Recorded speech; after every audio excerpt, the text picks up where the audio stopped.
ამერიკის შეერთებული შტატების მიერ სხვა სახელმწიფოებისთვის დახმარების გაწევა ხელს უწყობს მსოფლიო მშვიდობის დესტაბილიზაციას, უცხო ქვეყნებში ისეთი იდეების წინ წაწევას, რომლებიც პირდაპირ ეწინააღმდეგებიან ჰარმონიულ და სტაბილურ ურთიერთობებს, როგორც ამ ქვეყნებში, ისე ამ ქვეყნების სხვა სახელმწიფოებთან ურთიერთობაში. ამის შესახებ ნათქვამია დონალდ ტრამპის მიერ ხელმოწერილ დოკუმენტში, რომლითაც ამერიკის შეერთებული შტატების პრეზიდენტმა 90 დღით საგარეო დახმარების ყველა პროგრამა შეაჩერა. ამასთან დონალდ ტრამპი აცხადებს, რომ უნდა ელაპარაკოს პრეზიდენტ პუტინს ზელენსკის სურს გარიგების დადება, პუტინი ანადგურებს რუსეთს გარიგების არ დადებით, ომის დასრულება უკრაინაში მისი ერთ-ერთი წინასაარჩევნო დაპირება იყო. ამერიკის 47 პრეზიდენტ სურს შეხვდეს ჩინეთის ლიდერს უახლოეს 100 დღეში. ტრამპის საკუთარი პოლიტიკური განაცხადებითა და გეგმებით ფაქტი აპირებს მსოფლიოს ახალი წესრიგის შესთავაზოს.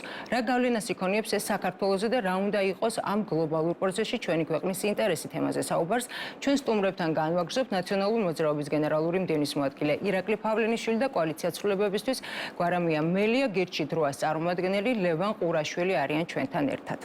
სალამ მშვიდობისა ბატონო.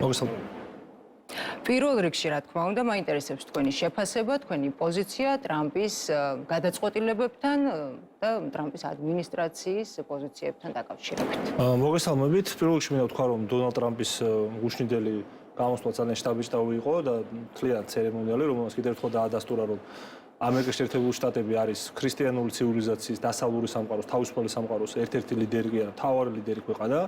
რაც შეეხება ტრამპის გამოსვლას, მისი დღის წესრიგი ისე ცნობილი არის, ეს ისეთი პოლიტიკოსი გახავთ, რომლის იდეები, რომლის პრიორიტეტები ცნობილი არის არა მხოლოდ ამერიკის შეერთებულ შტატებში, არამედ მთელი მსოფლიოს მასშტაბით, ხო?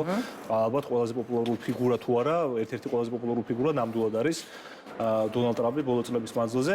მისი შეხედულებებიც გამომდინარე იქიდან, რომ მისი პოლიტიკური ბუნება ისეთი, რომ ძალიან კაფეოდ იძახის ხოლმე თავის მესიჯებს ყველასთვის ვიცოდოთ, ეხლა ცნობილი ყო ახალი ესეთი არაფერი არ უთხოვს, მაგრამ მნიშვნელოვანი რაც არის საქართველოსთვის, ჩვენი ეროვნული და სახელმწიფო ინტერესებიდან გამოდივართ, რა თქმა უნდა, ვადევნებთ თუ ნებისმიერ ქვეყანაში პროცესს, არის ის, რომ ამერიკა აპირებს, რომ იყოს აქტიური და ამერიკა აპირებს, რომ იყოს ძლიერი.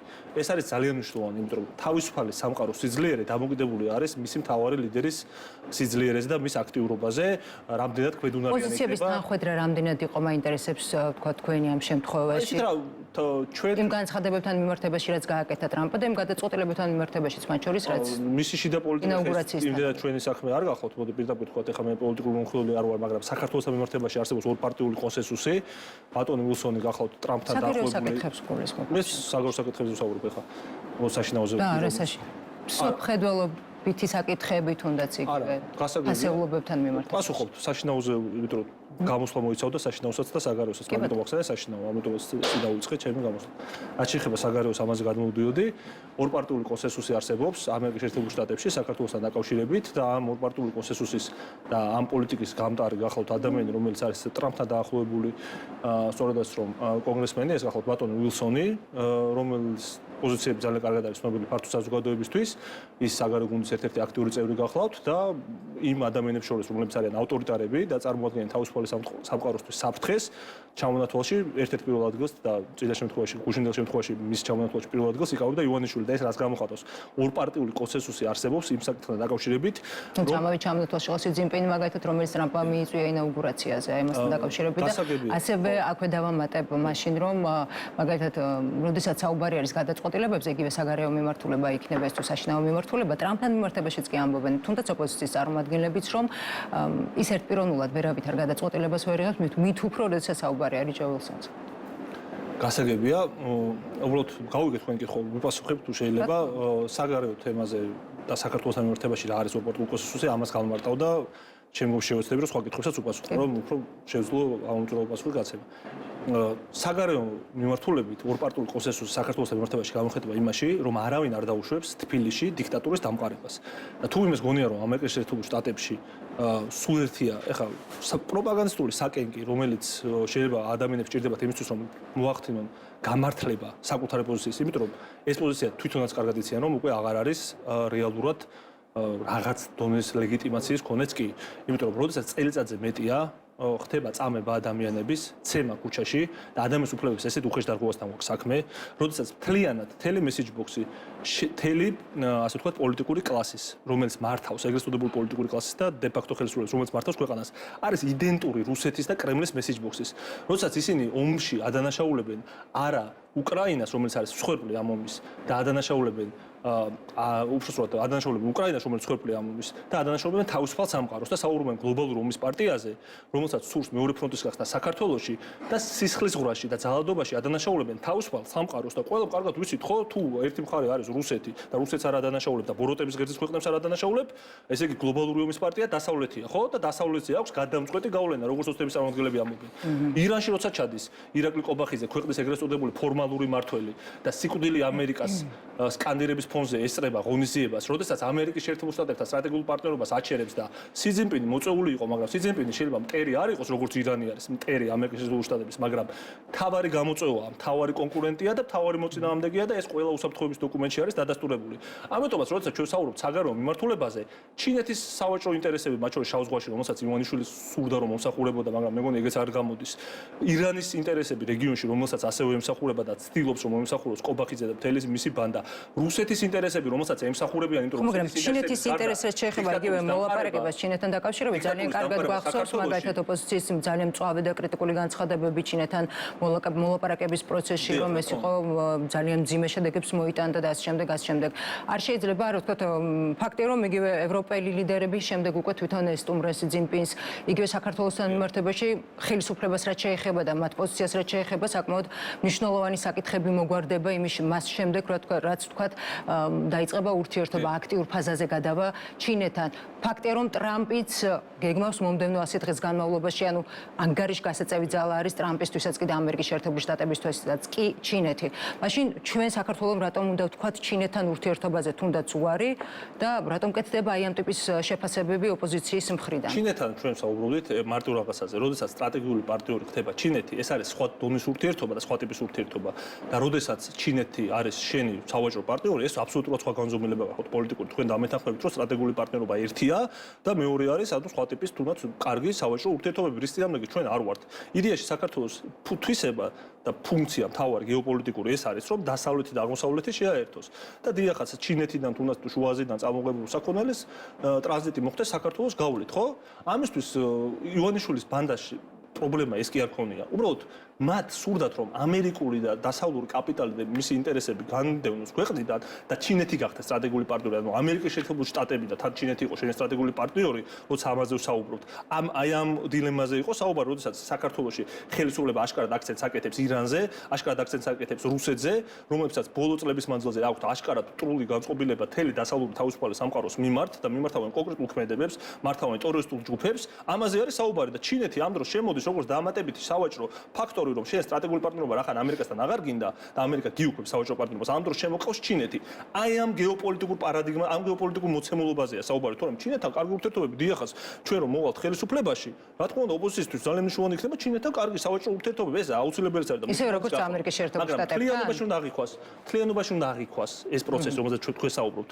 ჩვენ საუბრობთ ხელისუფლებაზე, რომელიც მე პირდაპირ გეტყვით საქართველოს არ უნდა აღვიქვამდეთ როგორც აზიურ სახელმწიფოს. საქართველოს აღიქვამენ როგორც ლისაბონიდან თბილისამდე არის ევროპა. ამიტომაც როგორც ევროკავშირის წევრი ქვეყნის კანდიდატის სტატუსზე რატო გვაქვს? იმიტომ რომ ესე აღიქვამენ. ამიტომაც საუბრობენ რომ ლისაბონიდან თბილისამდე ევროპა. სინამდვილეში ასეც გახლავთ. უბრალოდ ოცნება სურს რომ ეს სტანდარტები კი არ ქონდეს თუნდაც საგარეო პოლიტიკაში, როგორც ევროპის შემადგენელი ნაწილის.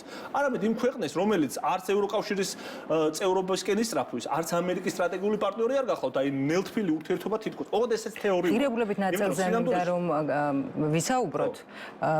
ძალიან ბევრი განცხადება გაკეთა იგივე ღირებულებებთან მიმართებაში ტრამპის მხრიდან ბოლო პერიოდის განმავლობაში, განსაკუთრებით ინაუგურაციის შემდეგ განცხადებებში.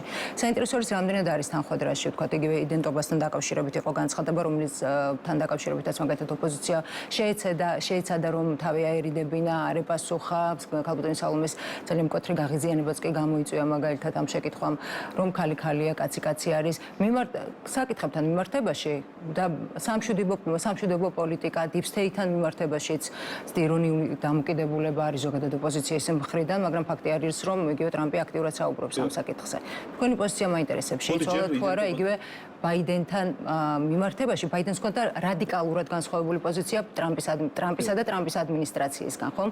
თქვენი პოზიცია ისევ თანხმედრაში არის ბაიდენის პოზიციასთან და ბაიდენის ადმინისტრაციის პოზიციასთან, მთელ რიგ საკითხებთან მიმართებაში. იგივე იდენტობასთან დაკავშირებით. ჩვენს იდენტობასთან დაკავშირებით და იდენტობას მე სხვათა შორის მივეცი სამთავრობო მედიებს დღეს ინტერვიუ, მე მგონი არ გასულა არც ერთ ამ მედია საშუალებას, თორე მე ამ კომენტარს თავს კი არ ვარიდებ ხოლმე პირიქით პოლიტიკაში, იმიტომ ვარ, რომ ვარ თქვენ არ მიგულისხმობთ ამ შემთხვევაში, გულისხმობ ოპოზიციის რამდენიმე წევრი იყო, ვინც თავი არიდა ამაზე საუბარს, მათ შორის არასამთავრობო სექტორის წევრებიც იყვნენ, კი ბატონო. გასაგებია, მაგრამ მე ხო ირაკლი ფონში ვარ და ირაკლი ფონში საუბრობს სხვა. პირდაპირ ეთერში ხართ გისმენთ? კი ბატონო, ამიტომაც ჩემ თავზე საუბრობ და ჩემს პარტიაზე და არა სხვაზე. ეხლა შეეხება იდენტობას. მე გახლავთ კონსერვატორი ადამიანი, მათ შორის ადრეული ასაკიდან მყოფები ვარ მართლმადიდებლური სამოციქულო ავტოკეფალური ეკლესიის მრეოლის წევრი. სხვა შორის მამაჩემი ეროვნული მოძრაობის დისიდენტი იყო და მერაბ კოსტავოსთან და ზუგდიდ გამსახურდასთან ერთად მაშინ დადიოდა ტაძარში, როცა ტაძარში სიარული იყო, დისიდენტობა და საშიში იყო და ამის გამო რეპრესიების ხერხულიც გამختარა. ასე რომ როცა საუბრობთ იდენტობაზე, ხა ათეისტი ივანიშვილისგან მე ქრისტიანობის დაცვაზე საუბარს ადამიანი რომელიც სულის უკდავებაზე ინტერვიუში ამბობდა რომ არ წავს სულის უკდავების და ყველა მისი ნაცნობი გახლავთ და ვინც შემდგომში მისი გუნდის წევრი აღარ გახდა ყველა მიცის პირად საუბრებში ეს ადამიანი ამბობს რომ ათეისტია, ხა ქრისტიანობაზე დამცველობაზე და იდენტობაზე საუბარს ნამდვილად ვერ ავიდა და მეორე კიდევ ძალიან მნიშვნელოვანი ნაწილი ჩემთვის ბოლოს 3 წელს გეკითხებით ამ შემთხვევაში ტრამპის პოზიციების გათვალისწინებით პასუხო თუ არ მოგეწონთ ეს პასუხი ეს თქვენი ეს არის გადაწყვეტილებაა რომ შეიძლება არ მოგწონოთ ხა ჩემი პასუხი 3 წლის მანძილზე რომ მესიჯ ბოქსად არის ქცეული ქრისტიანობა ადამიანებისთვის, ჩემთვის ეს არის ის, რაც ბავშვობიდან გავიზარდე, რითაც გავიზარდე ბავშვობაში. ჩემი პარტია ნაციონალურ მოძრაობა, მათ შორის არის მემარჯვენე ცენტრისტული პარტია, კონსერვატორული პარტია და იპიპის წევრი გახავთ, რომელიც სწორედაც რომ მემარჯვენე კონსერვატორული ძალებისგან შედგება. ამიტომაც ჩვენ, მათ შორის მართლმადიდებლური ეკლესიის დაფინანსების კუთხე სხვა კუთხითაც, ყოველთვის გამოხატავდით ჩვენს ერთგულებას ტრადიციული ღირებულებების მიმართ. და ამიტომაც ეს კითხვა მემართება სხვებს.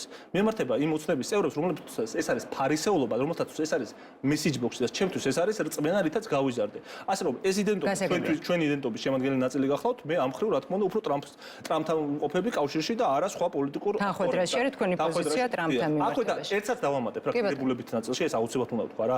როცა ღირებულებით ნაწილზე ვსაუბრობ, თავარ ღირებულება ამერიკაში არსებობს სამოქალაქო პოლიტიკური უფლებები და სამართლებრივი სახელმწიფო. და როცა ერთი წელზე მეტია, ქუჩაში ადამიანებს ხვდებიან, ცემენ და როცა პოლიტიკური ნება და ძალოვან სტრუქტურებში ამის ნება არსებობს, ხო ყველა მოცით რომ პირადი ესეთი შემთხვევები გამოძიებულია, პირები იდენტიფიცირებულია და დასჯილია ხოლმე მეორე დღესვე. ერთი წელზე მეტია, არ მოგწონთ, არ ვიცი, ეხა იქ ხაბეშვილი იქნება, ხაცარავა იქნება, სტუდენტი იქნება. ამ ადამიანებს ხო შუა თბილისში დღისით, ან თუნდაც ღამით, მაგრამ ათასობით კამერის თვალწინ ცემენ, უსწორდებიან და ერთი დამნაშავე არ არის იდენტიფიცირებული და დასჯილი. და როგორ შეიძლება ღირებულებით იდეოლოგიური ბმა კონდეს ამერიკას თავისუფლების და დემოკრატიის აკვან სახელმწიფოს ამ მოძალადეთა დაჯგუფებასთან, რომელიც საკუთარ მოქალაქეებს აწამებს, არადმოვნად ეპყრობა, მათ შორის ასეულობით სტუდენტი. პოლიტიკოსი კი არა, ასეულობით სტუდენტი და ახალგაზრდა აწამეს, ამის სამედიცინო მტკიცებულებები არსებობს. ერთი პირის იდენტიფიცირებაც არ მოხდარა, მათ შორის თქვენი კოლეგებიც აწამეს. ამის იდენტიფიცირება არ მოხდარა და ამ სისტემასთან როგორ შეიძლება იდეური და ღირებულებითი ბმა კონდეს ამერიკას. ნებისმიერი, ვინც არ უნდა იყოს ხელისუფლების სათავეში, ნებისმიერი პოლიტიკოსი. თქვენს ბლაზე გეკითხებოდით და თქვენს პოზიციებზე ბატონო ირაკლი, რადგან ფაქტია რომ მაშინ როდესაც ტრამპი იყო პირველი ვადით პრეზიდენტი, კარდინალურად სხვა პოზიცია ჰქონდა ოპოზიციას, პრორუსად მოიხსენიებდნენ, მასხარას ეძახდნენ და ასე შემდეგ და ასე შემდეგ. ამის გათვალისწინებით ბუნებრივია რომ თქვენი პოზიციები, როდესაც ღირებულებებზე არის საუბარი, რამდენად არის თანხმედრაში, თუნდაც ამ შემთხვევაში ნაციონალური მოძრაობა იქნება ეს თუ ვთქვათ სხვა რომელიმე ოპოზიციის წარმომადგენელი. რადგან ბაიდენის ადმინისტრაციის წარმომადგენლებთან მიმართებაშიც ფაქტია რომ თქვენი განცხადებებიდან გამომდინარე ამ შემთხვევაში პარტიას გულისხმობ იყო საკმაოდ დიდი თანხმედრა. ბაიდენსა და ტრამპის ადმინისტრაციას კი ზოგადად პოზიციებთან მიმართებაში არ ქონდათ თანხმედრა ბაიდენთან. აუცილებლად, იმიტომ რომ თავისუფალ სამყაროს ლიდერია და მის აგროპოლიტიკას მიუსალმებით, იმიტომ რომ მიმართული არის დემოკრატიის ხელშეწყობის, რა თქმა უნდა, თანხმედრა გვექნება. ანუ ამ შემთხვევაში გამოდის რომ არა ღირებულებები, არამედ ლიდერი არის მნიშვნელოვანი. ლიდერი არის, ვინც იქნება ლიდერი, მისი ღირებულებებიც გახდება თქვენთვის შესაძლებელი. და რა შეიცვალოთ, რომელ ღირებულებებს? და თუ ეს ღირებულებები რადიკალურად განსხვავებულია. ტრამპს და ბაიდენს შორის. რას გულისხმობთ, რომელ ტრამპს და ბაიდენს შორის ღირებულებითი განსხვავებულობა, თუნდაც იგივე გენდერთან მიმართებაში, სამშვიდობო პოლიტიკასთან მიმართებაში. ღირებულებით სხვაობა სამშვიდობო პოლიტიკაში რაში გამოიხატება? ანუ როდესაც იგივე პოლიტიკას ცხოვრება რაში გამიხდა არ ვიცი მართლა მე ვერ ხვდები რა სამშობლო პოლიტიკა ომის დასრულებასთან დაკავშირებით. კარგით, მაშინ მოდით გავყვეთ ბოდიში, უკაცრავად ძალიან დიდი ბოდიში. რამდენიმე წუთში დაგიბრუნდებით. არა, სამშვიდობო პოლიტიკასთან მიმართებაში სხვა ღირებულებას დაანებდათ. ადანაშაულებდა ახლო აღმოსავლეთში კონფლიქტის წარმოქმნაში, უკრაინაში ომის კონფლიქტი, მას შეეძლო უკრაინაში ომის დასრულება, მაგრამ ეს არ გააკეთა. რა არის მე ამას გეკითხებით ეს ხო ომის მინისტრიც უწოდეს ბლინკენს, ანუ ღირებულებით სხვაობა ის არის, რომ ამ შემთხვევაში ტრამპი ამბობს, რომ დაასრულებს კონფლიქტს და დაასრულებს ომს და ეს არის მისი ნომერ პირველი გადაწყვეტილება, მაგრამ ამ შემთხვევაში უკაცრავად, ამ შემთხვევაში საუბარი იყო, რომ შეეძლო ბაიდენის ადმინისტრაციას კონფლიქტის დასრულება, მაგრამ ამაზე უარი განაცხადა. სხვადასხვა შეხედულებები არ ჰქონდათ მსოფლიო პოლიტიკასთან მიმართებაში და იგივე მსოფლიო წესრიგთან დაკავშირებით. ბაიდენს და ტრამპს შორის ბაიდენს და კარგით, ასე გითხავთ, ბაიდენს და ტრამპის ადმინისტრაციებს შორის არ არის სხვაობა საგარეო პოლიტიკასთან მიმართებაში? და ყველა ხელისუფლებას შორის არის სხვაობა. დიახ, უბრალოდ ღირებულების შეეძლოთ თუ არა დაესრულებინა მაშინ ომი იმ განცხადებების მიხედვით, რაც კეთდება ტრამპმა, თქვა, მე არ ვამბობ ამას. ვის შეეძლო ბაიდენის ადმინისტრაციას? არა, ვისი პოლიტიკა უფრო ეფექტური აღმოჩნდება ამას ნახავთ უბრალოდ ღირებულებითი სხვაობას როცა ამოვთ სამშვიდობო პოლიტიკასთან მოგაშორებით მართლა ვერ ხვდები ღირებულებითი სხვაობა რა შეიძლება იდენტობასთან დაკავშირებით ორივე სურს მშვიდობა ნამდვილად და არავინ არ არის ომით დაინტერესებული არა სამშვიდობო პოლიტიკაზე საუბრობდით და იდენტობასთან დაკავშირებით გითხარით მე უკვე კონსერვატორი ვარ და უფრო მემარჯვენე ძალების გევიხრები ყველა დისკურსში ეს იქნება ამერიკის შტატებში თუ სხვაგან და ეხლა ბაიდენის ღირებულებითი საკითხები ამ მიმართულებით იდენტობასთან დაკავშირებით საქართველოსთვის პრობლემას არ წარმოადგენს დამიჯერეთ იმიტომ რომ საქართველოში არაფრის თავისმოყრებას ის არ ახდენდა და რაც შეეხება სამშვიდობო პოლიტიკას ღირებულებითი სხვაობა მე ვერ დავინახეთ თქვენც ვერ ჩამოყალიბეთ ისე რომ მე დამენახა და ამიტომაც გეუბნები კარგით ვერ დაინახეთ არ არის პრობლემა თუმცა იგივე ომთან მიმართებაში თუმცა როდესაც ომზე არის საუბარი მაგალითად შეუძლებელია რომ სხვაობა ვერ დაინახოთ პოლიტიკას მაშინ ასე გითხავთ პოლიტიკასთან მიმართებაში ბატონო ირაკლი ბაიდენისა და ტრამპის პოლიტიკასთან მიმართებაში ომთან მიმართებით სხვაობა ჯერჯერობით როგორ გითხრათ სხვაობა რა მიზანი ორივეს იყო ის რომ მშვიდობა დამყარებულიყო და თავისუფალი სუვერენული სახელმწიფოს ოკუპირება ნიუ-იორკ ტაიმსის სტატიის მიხედვით 4 წლის განმავლობაში და მილიონზე მეტი მილის ფრენით ბლინკენი იყო ამერიკის ღრმა ჩართულობის სახე ორ ომში ერთი უკრაინაში მეორე კი ისრაელსა და ღაზაში მეორეს მხრივ ტრამპი აცხადებს რომ უახლოეს პერიოდში დაასრულებს ალბათ გარკვეული მოლაპარაკების შედეგად რუსეთ-უკრაინის ომს და რა ის სხვაობას ანუ ვერ ხედავთ იგივე რა თქმა უნდა არსებობს ერთი სხვა ხელისუფლება მეორე სხვა პარტია და სხვა პარტიის წარმომადგენლები არიან უბრალოდ თქვენ ღირებულებებზე საუბრობთ და ღირებულებითი სხვაობა რა ვერ დავინახეთ და თუ პოლიტიკას მეკითხებოდ მაშინ პოლიტიკა უნდა დაგესვათ შეგიძლია რომ პოლიტიკა შორის როგორც პოლიტიკასთან ისე ღირებულებასთან მიმართებაში ძალიან სამწუხაროა რომ ამდენი დრო დავკარგეთ აი ამ განმარტებებთან მიმართებაში თქვენი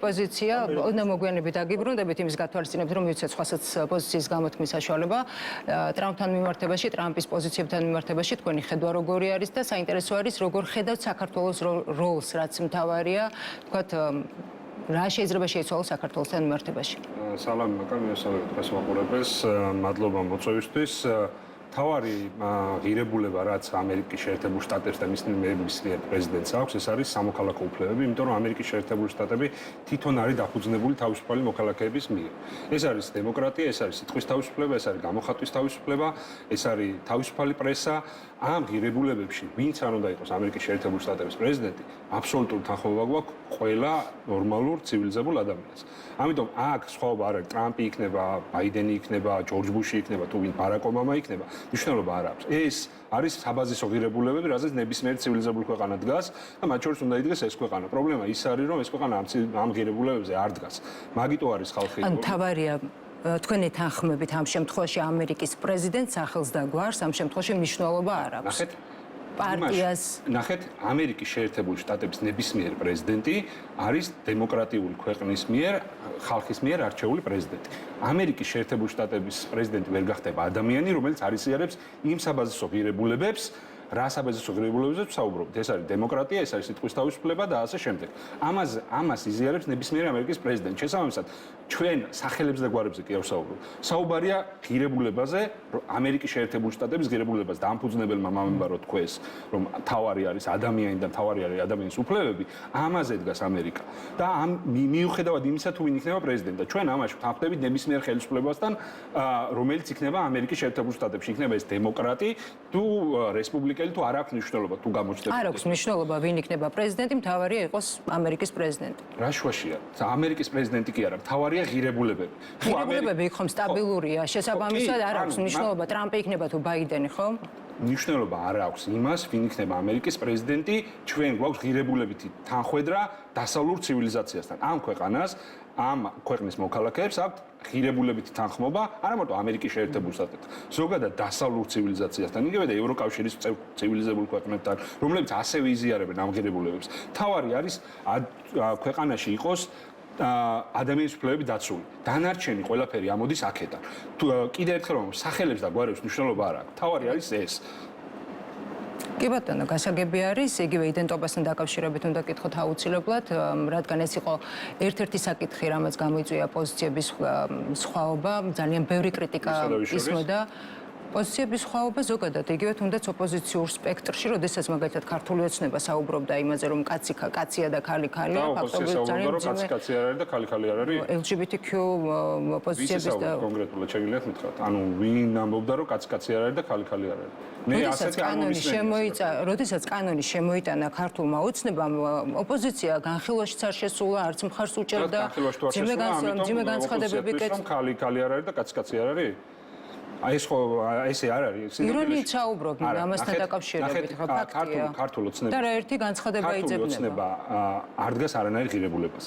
ის რამდენიმე წლის წინ იყო ევროპელი სოციალისტების წევრი და ახლა ამბობს, რომ არის კონსერვატორი. რამდენიმე წლის წინ ივანიშვილი საუბრობდა მართლა რაღაც ლანძღავდა ილია მეორეს და ახლა არის ქრისტიანობის მთავარი დამცველი. არანაირი კავშირი. თქვენი ლიდერის განცხადებაც უნდა შეგახსენოთ მაშინ ასეთ შემთხვევაში იგივე ტრამპთან მიმართებაში, რომელიც ტრამპს უწოდებდა პრორუსს და ძალიან ძიმე განცხადებები მასხარას და ასე შემდეგ. თუ საუბრობთ ნიკა გვარამიაზე, შეგიძლიათ ნიკა გვარამია მოიწვიოთ და ის თავად ისაუბრებს თავის პოზიციაზე. ან თქვენი პოზიცია განსხვავებულია ნიკა გვარამიას პოზიციასთან. მე ვსაუბრობ იმაზე, მე ვსაუბრობ ტრამპზე, როგორც ამერიკის არჩეულ პრეზიდენტზე და მე ვსაუბრობ იმ პოლიტიკაზე, რა პოლიტიკა შეიძლება გქონდეს ტრამპს ჩვენთან მიმართებაში და ზოგადად მსოფლიო პოლიტიკასთან მიმართებაში. პერსონალურად ვინ მის მოსწონს, ეს არის ჩემი განსახილველი და არ არის ჩემთვის საინტერესო. პერსონალურად ვინ მის მოსწონს და რას თulis კონკრეტულად ნიკა გვარამიას თუ საუბრობ, როგორ თulis და რა რადგან შეცვლილ რიტორიკაზე საუბრობდით, ამის გათვალისწინებით გკითხეთ, შეცვლილი რიტორიკა. ნიკა გვარამიას თუ ექნება შეცვლილი რიტორიკა და თუ სხვა რამე სიტყვის თქვენს ეთერში, შეგიძლიათ მას დაუსვათ ეს კითხვა. მე ასეთი ასეც ვკითხავ ცხადია თუ კი ბატონო, მე ვერ გიპასუხებ ნიკა გვარამიას, მაგრამ მე ვერ გიპასუხებ, ნიკა გვარამია თავად გასცემს ამ კითხვაზე პასუხს, რაც ეს კიდევ ერთხელ ეს არის პერსონალიებზე საუბარი. აქ არის ღირებულებებზე საუბარი და საუბრობდი იმაზე, რომ ქართულ ოცნებას არანაირი ღირებულება არ აქვს. იმიტომ რომ მისი ერთადერთი ღირებულება არის ძალაუფლების შენარჩუნება. თუ საჭირო გახდება რომ ხვალ ეშმაკ შეეკრას, ბიძინა ივანიშვილი ეშმაკ შეეკრება და შეინარჩუნებს ძალაუფლებას ამ გზით. და რაც შეეხება ღირებულებას, როცა ვსაუბრობთ იმაზე რომ ქალი ქალია და კაცი კაცია, კი, ქალი ქალია და კაცი კაცია, ამაზე კითხვა არ ჩნდება ამ ქვეყანაში. ერთადერთი ვინც ამაზე კითხვა სვამს, არის მამუკა მდინარაძე და ხელისუფლების წარმომადგენლები, რომლებმაც თვითონ დაიწყეს ამ პროპაგანდის აგორება. არავის მანამდე ეს კითხვა ამ ქვეყანაში არ დაუსვამს. უბრალოდ ადამიანების ხედან, თქვენ კითხავს რომ უპასუხო ახლა ღირებულების თანხwebdra-ზე და ამ შემდეგ რამდენად არის ქართულ ოცნებასა და ტრამპის ადმინისტრაციას შორის ღირებულებით თანხმობა? არა, ეს არ მეკითხავს. არა, მე ვამბობ, თქვენ კითხეთ ღირებულებით თანხმობა ჩვენსა და ტრამპის ადმინისტრაციას შორის. მე გპასუხობთ ახლა რა თანხwebdra არის ტრამპის ადმინისტრაციასა და ქართულ ოცნების ხელისუფლებაში. ამას ქართული ოცნების წარმომადგენელი როცა ხო შეიძლება ჩემი აზრით დავაფიქსირო. ის რომ ღირებულებები ამ ადამიანებს არ გააჩნიათ, ამაზე უკვე ვისაუბრეთ. უბრალოდ საუბარი არის რაზე. ისინი დგანან, ვიღაცები უყურებენ ტრამპის გამოსვლებს, იწერენ იქიდან რაღაც კონკრეტულ ფრაზებს და ამ ფრაზებზე მე გონიათ რომ საქართველოში თუ გადმოიტანენ და იგივეს თუ გაიმეორებენ, ამით ვინმეს თავს მოაწოლებენ ამერიკის შეერთებულ შტატებში.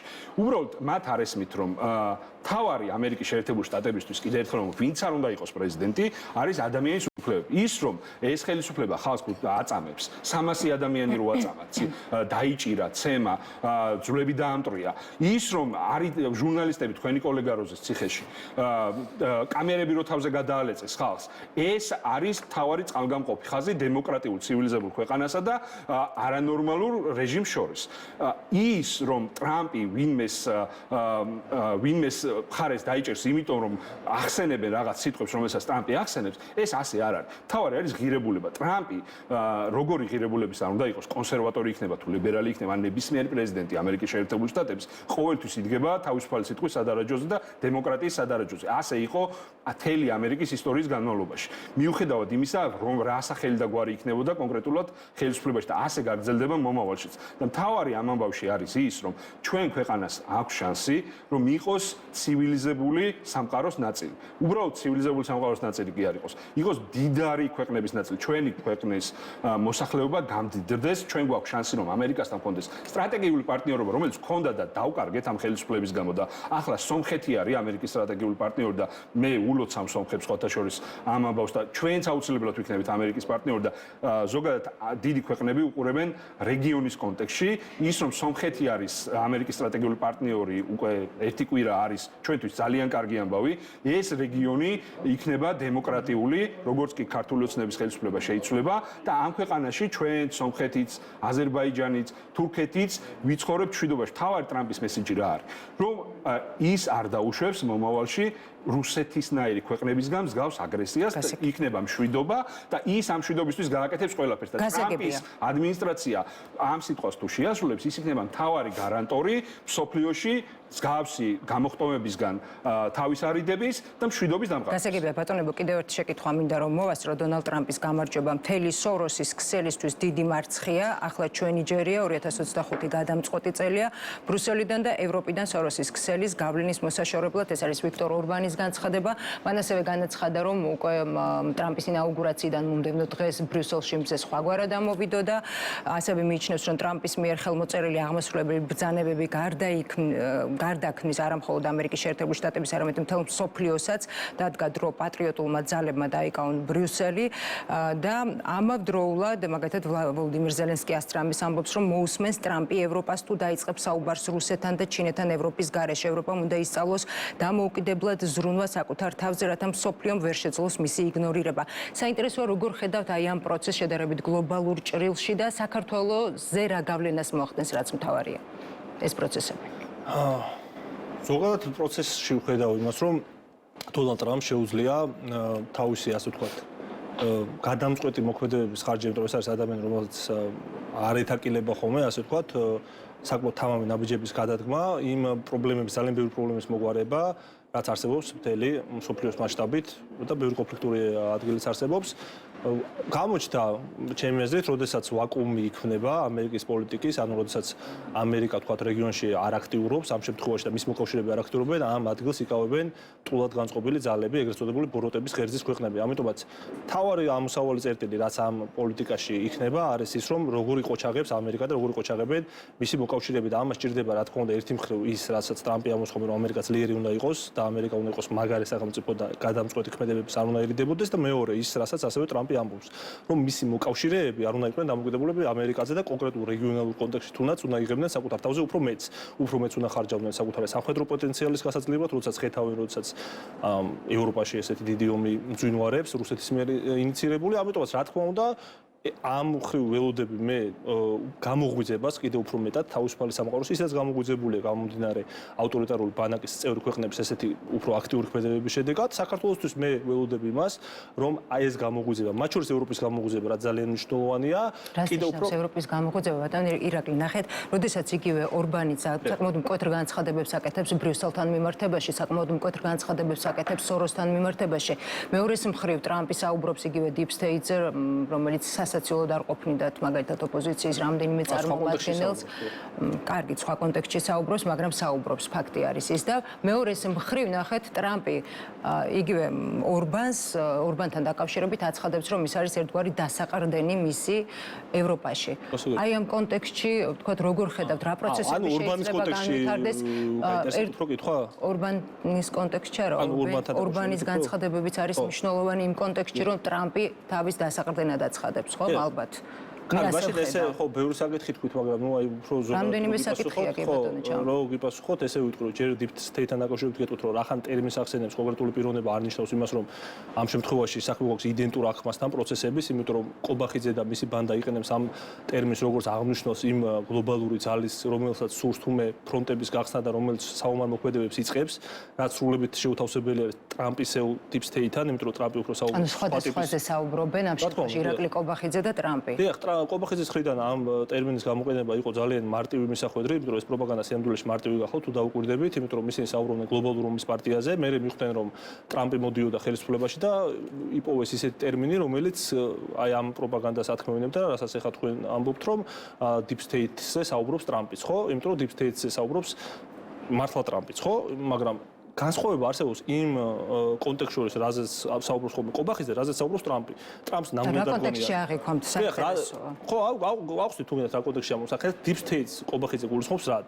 რომ თურმე არსებობს გლობალური ძალები, რომელთაც აქვს გადამწყვეტი გავლენა ამერიკას და ევროკავშირზე და რომელთაც სურთ რაღაც ომით ფულის შოვნა, მათ შორის უკრაინაში ომის დამწყებები და გამჩაღებლები, თუმე რუსები კი არ არიან და რუსები კი არ ახდენენ თავისი მეზობელი ქვეყნების ოკუპაციას ბოლოს 3 საუკუნის მანძილზე, მათ შორის საქართველოში და თურმე 1921 წლის საქართველოს გაწითლება მანამდე რომ პოლონეთს დაესხნენ თავს და პილსუდსკიმ რო დაამარცხა მერე ფინეთს რო დაესხნენ თავს ეს ყველაფერი ამ კონტექსტში უნდა ახმული იქნას როგორც რუსული პროპაგანდის ცდელობა რომ ისრები მიიმართოს არა რუსეთისკენ და მოზალადისკენ და ავტორიტარიზმისკენ და დიქტატურისკენ არამედ თავისუფალი დასავლური სამყაროსკენ.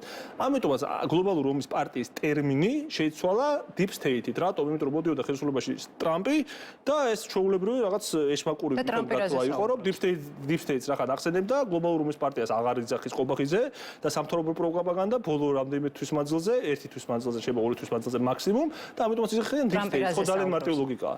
და როცა ტრამპი საუბრობს deep state-ზე, საუბრობს ამერიკის ბიუროკრატიულ აპარატზე, სადაც ის ხედავს პრობლემებს. ამიტომაც ახლა ამ ორი ცნების ერთმანეთთან შედარება უბრალოდ არასწორი გახლავთ ფაქტობრივად და სამწუხაროდ ყობახიძე სარგებლობს ხოლმე იმით, რომ ის ადამიანები, რომლებიც მის პროპაგანდას იჯერებენ, არ არიან ხოლმე დამოუკიდებელ საინფორმაციო წყაროებს ჩაბღაუჭებული და კმაყოფილდებიან მხოლოდ სამთავრობო პროპაგანდით და ყობახიძის განცხადებებით. თორემ ეხა მათ რომ მართლა უნდათ რეალობის აღქმა, ნუ მართლა ნახავდნენ ხო, მოვიდოდნენ სასამართლო პროცესებზე და ნახავდნენ. თქვენ როგორც წესი ბატონო ირაკლი ვერ ხედავთ თქვა აი ამ განცხადებებს იგივე ყობახიძის განცხადებებს. ვინ დაინახავს? ანუ სხვადასხვა საკითხებზე საუბრობენ, ანუ ვის დაინახავს? ეს მაინტერესებს დავაზუსტე. ანუ ვერ ხედავთ. ფაქტობრივი სიმსტარე გაქვს. ადამიანს საუბრობს ამერიკის შეერთებული შტატების ბიუროკრატიულ აპარატში და ინსტიტუციურ მექანიზმებში არსებულ პრობლემებს და გარკვეულ ადამიანებს, რომლებიც ამ პრობლემებს ქმნიან და ყობახიძე საუბრობს გლობალურ დასავლეთზე, რომელიც ომს აჩაღებს, ანუ რუსეთის დანაშაულებებს გლობალურ დასავლეთზე. ხო, გლობალურ დასავლეთს აბრალებს. ძალიან ტრივიალური ამბავია. ნუ ახლა რა ვიცი, რა მსგავსება უნდა იყოს ახლა ორი სხვადასხვა ცნება არის. საუბრობს მართლა რომ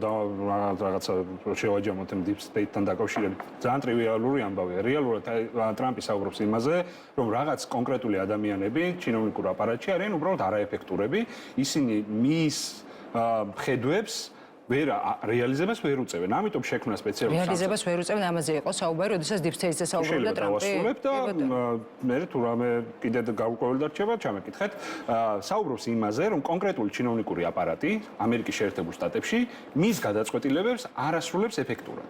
შესაბამისად, მაგიტომ შექმნა ახალი სამსახური, სადაც ხელმძღვანელი იქნება ილონ მასკი და რამასვამი, რომლებსაც დაევალებათ შემოწმება თუ რამდენად ეფექტურად მუშაობს კონკრეტული უწყება და რამდენად ეფექტურად ახორციელებენ მის მიერ მიღებულ გადაწყვეტილებებს. და ის როცა საუბრობს deep state-ზე, როცა მან საუბარი დაიწყო deep state-ზე, საუბრობდა იმაზე, რომ მას კონკრეტულმა ჩინოვნიკებმა არ მიცეს საშუალება წინა პრეზიდენტობის დროს, რომ ის იდეები, რაც მას ჰქონდა, ბოლომდე ეფექტურად განეხორციელებდა. ამაზე არის საუბარი. ეს არის ძალიან ტრივიალური ამბავი. რაც შეეხება ირაკლი ყობახიძეს, სად იყო 1 წლის წინ, რატო არ ამბობდა არასდროს რატო არ ხსენები 1 წლის წინ deep state-ი, რატო გახსენდა 2 თვის წინ? იმიტომ ხო არა შემთხვევით რომ ტრამპი მოდიოდა ხელისუფლებაში, მაშინ არ იყო deep state-ი, რატო არ საუბრობდა? 2 თვის წინ იყო საუბარი. ხო, ნუ 2-3 თვის წინ, რა მნიშვნელობა აქვს? 1 წლის წინ ხო არ საუბრობდა ამაზე? 1 წლის წინ საუბრობდა გლობალური ომის პარტიაზე. არ უხსენებია მაგრამ საერთოდ deep state-ის სიტყვა გაჩნდა მას შემდეგ, რაც ვიღაცამ შემთხვევით მოусმინა რომელიღაც ამერიკელ მიმომხილველს, გაიგონა ეს სიტყვა, დაგუგლა და აღმოაჩინა რომ თურმე ტრამპი საუბრობს ამაზე. აი აქეთ თელი ეს ამბავი არის აი ამაზე დაყვანილი, ტრივიალურ რაღაცაზე ააგეს შეთქმულების თეორია. გასაგებია, მომავალი გვაჩვენებს რა და როგორ განვითარდება მოვლენები. ძალიან დიდი მადლობა, რომ ვიყავით ჩვენი სტუმრები, ნაციონალური მოძრაობის გენერალური მდივნის მოადგილე ირაკლი ფავლენიშვილი და კოალიცია ცვლილებებისთვის გვარამია მელია გირჩი დროას წარმომადგენელი ლევან ყურაშვილი იყვნენ ჩვენი გადაცემის ამ ნაწილის სტუმრები. მადლობა ბატონებო.